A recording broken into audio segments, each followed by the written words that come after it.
बात कर रहा हूँ, नगर परिषद से जो काम तीव्र गति से विकास की गति जो पकड़ी थी, उस नगर परिषद को नरक परिषद बना दिया, अपने स्वार्थ के लिए पूरी नगर में उखाड़ के फेंक दी। ये शांति धारीवाल ने कही। सारे विकास हो गया, आज नगर परिषद में एक पार्षद एक ईंट नहीं लगा सकता, एक रोड के ऊपर पत्थर टूटा हो उसको ठीक नहीं करा सकता, गार्डन में हालत खराब है, बबुल होंगे, बबुल खड़े हो गए, जनता परेशान करती है, गालियां बोल रही है। अब क्या करें? उस वक्त पार्टी की आपको चिंता नहीं हुई, तो इस बार महेंद्र वैष्णव भारतीय जनता पार्टी के पद से मुक्त हो रहा है और आज के बाद पाली शहर की उद्योगों के लिए लड़ेगा और उद्योगों का जो विकास करेगा उसके साथ में रहेगा। पाली के जो स्थायी पीने की जो पानी के स्थायी समाधान करेगा उसके साथ में रहेगा। और पाली से मैं पूरी पाली जनता, पाली विधानसभा हाथ जोड़ से निवेदन करता हूँ कि इस बार मेरे पूरे रामदेव रोड के क्षेत्र से, पूरे पाली शहर के वोटरों से, बीजेपी के वोटरों से मैं ये निवेदन करता हूँ, इस बार बीजेपी को वोट दे नहीं देवे या किसी को कांग्रेस को वोट दे, मैं ये नहीं कहता।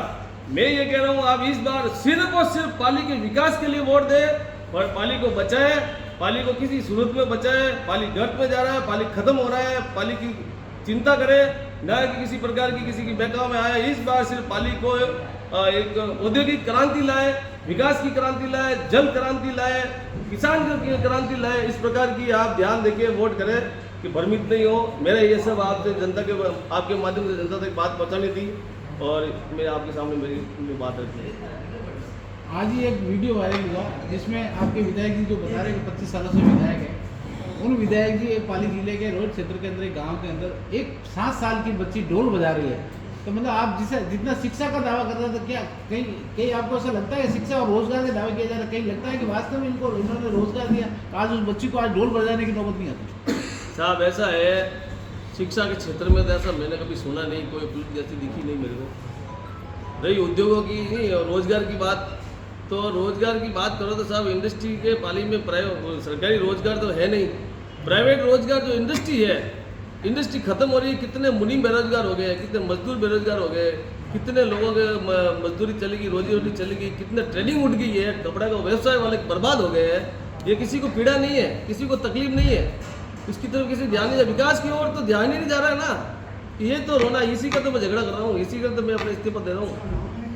विधायक साहब ने जो शहर भर में होर्डिंग लगाए विकास कार्यों को लेकर, मैंने ये कर उसको लेकर आपका क्या कहना है? साहब वो सारे दे, उनके विधायक साहब के भाषण सुन के मेरे जमीन गवाह नहीं दे रहा है कि इनके साथ में रहूँ, होर्डिंग दे के मेरे जमीन गवाह नहीं दे रहा है कि इनके साथ में रहूँ। और उन्होंने ये बताया कि मैं जमीन बांध से पाइपलाइन लेके, दूसरे चुनाव की बात कर रहे हो, दूसरे चुनाव लेके छठे चुनाव लड़ रहे हैं, आप इनको पता ही नहीं है।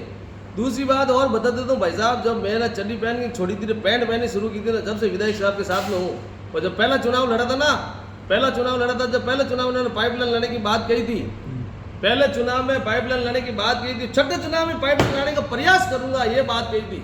मैं वहाँ ऐसी जगह खड़ा हूँ, मेरे को शर्म आने लग गई। ये क्या जनप्रतिनिधि है, 6 बार एमएलए बंदा, 6ठी बार चुनाव लड़ने के लिए जा रहे हो और अभी पहले चुनाव में पाइपलाइन लाने की बात कर रहे थे और अभी कह रहा है कि मैं पाइपलाइन लाऊंगा, प्रयास करूंगा। मुझे तो खुद को ही वो जिल्लत महसूस होने लगी यार, किस जनप्रतिनिधि के पीछे अपन दौड़ रहे हैं। मैंने अपनी पूरी जवानी भारतीय जनता पार्टी दे दी, सॉरी पूरी जवानी ज्ञानचंद पार्क को दी। मैं कोई पार्टी वार्टी समझता नहीं था, ज्ञानचंद पार्क के पास साथ में घूमता था, लेकिन उनको कोई कार्यकर्ता की कदर नहीं है, कार्यकर्ता की स्वाभिमान की, कोई प्रतिष्ठा की उनको कोई वैल्यू नहीं है। उनको तो सिर्फ उनकी जिंदाबाद करने वाले झूठी चीज़ें वहाँ मिलाने वाले चाहिए। हम स्वाभिमानी कार्यकर्ता है और देश के लिए मर मिटने के लिए तैयार है, राष्ट्र हित के लिए बात करने वाले कार्यकर्ता है, नए राष्ट्र के निर्माण के लिए मरने के लिए तैयार है। औद्योगिक क्रांति लाएंगे, इस पाली को चमक करने की हमारी भावना है। पाली का उद्योग का कपड़ा और तेजी से आगे व्यापार बढ़े और तीव्र गति से पाली विकास करे, सारी मूलभूत सुविधा रहे। मैं इसी भावना के साथ आपके सामने मैंने बात रखी है। सर, आरोप है कि उनके परिषद के नगर परिषद के सारे जो ठेकेदार है वो उनके ठेकेदार काम करते हैं, उनके ठेकेदारों का क्या विवाद है इसमें? देखिए साहब, ठेकेदार तो अब क्या है कि लंबे टाइम से एमएलए साहब है ही है, रिश्ता तो सबका ही है, दोस्ती सबकी है ही है। और अब आप सारी बातें मैं नहीं कहूँगा, ये तो है, चलती है उनकी नगर परिषद में। इसी वजह से सारा ये विकास अवरुद्ध हुआ? नहीं, विकास अवरुद्ध हुआ विधायक के जानबूझ के इस नगर परिषद को फेल किया। चारों तरफ विकास हो रहा था, जबरदस्त हो रहा था, हम भी बहुत खुश थे, हमारा भी नाम हो रहा था। जनता हमको वोट देती है यार, 5 साल का हमारा कार्यकाल खराब हो जाएगा यार, क्या मुंह देके जाएंगे बाढ़ में, किस मुंह से जाएंगे? पार्षदों की पीड़ा उन्होंने समझी नहीं। मैं पिछले 25 साल में 3 बार टैंकरों के पीछे घूम चुका हूँ, गली गली में टैंकर लेके घूम चुका हूँ 25 साल में 3 बार। 2 महीने कंटिन्यू मैंने भी टैंकर चलाए, हर बार क्या यही है, इसी है। अरे देश तो चांद पे चला गया यार, कहाँ पहुंच गया और अभी भी टैंकरों के पीछे घूम रहे हैं अपन। नहीं, पाली में ट्रेन से पानी आता ना आपके? तो ट्रेन से पानी आ रहा है, ये दुर्भाग्य की बात है ना। हजारों करोड़ रुपए ट्रेन से पानी आने में पैसे व्यर्थ हो रहे हैं। ये पाइपलाइन ला सकते हो, जबलपुर बंद कर सकते हो, नर्मदा का पानी ला सकते हो। आप कुछ प्रयास तो करो यार, नहीं आएगा कोई दिक्कत नहीं, कोई दिक्कत नहीं, आप प्रयास तो करो। जब भी भीड़ लानी होती है ना साहब, ये महेंद्र वैष्णव 400 400 500 लोगों इकट्ठा करता है, किसी भी आंदोलन के लिए जो होता है ना मैं लेके आता हूँ। लेकिन जब आपके साथ में हम भीड़ लाने के लिए तैयार है तो आप रास्ता जाम करने की कैपेसिटी रखो, आवाज उठाने की कैपेसिटी रखो। आप लेके तो चलो जयपुर, रास्ता जाम करो, हाईवे जाम करो, सरकार के खिलाफ बोलना तो बोलो तो सही। मुख्यमंत्री आएगा, मुख्यमंत्री के साथ लड़ो तो सही। अगर आप पानी की व्यवस्था नहीं होती, पुलिस का मुद्दा नहीं होता, लेकिन आप रोड पे आते, लड़ते, नेतृत्व करते, लाठी हम भी खाते आपके साथ में, लेकिन पाली के कुछ लिए करो तो होगा, तो कुछ होगा यार।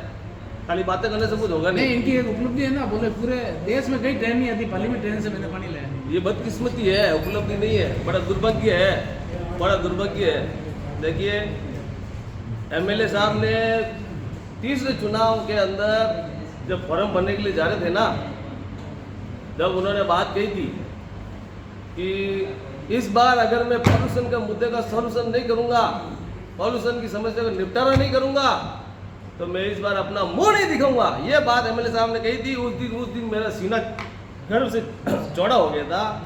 लेकिन अब छठी बार चुनाव लड़ने के लिए आए तो उसी जगह पे, उसी घर के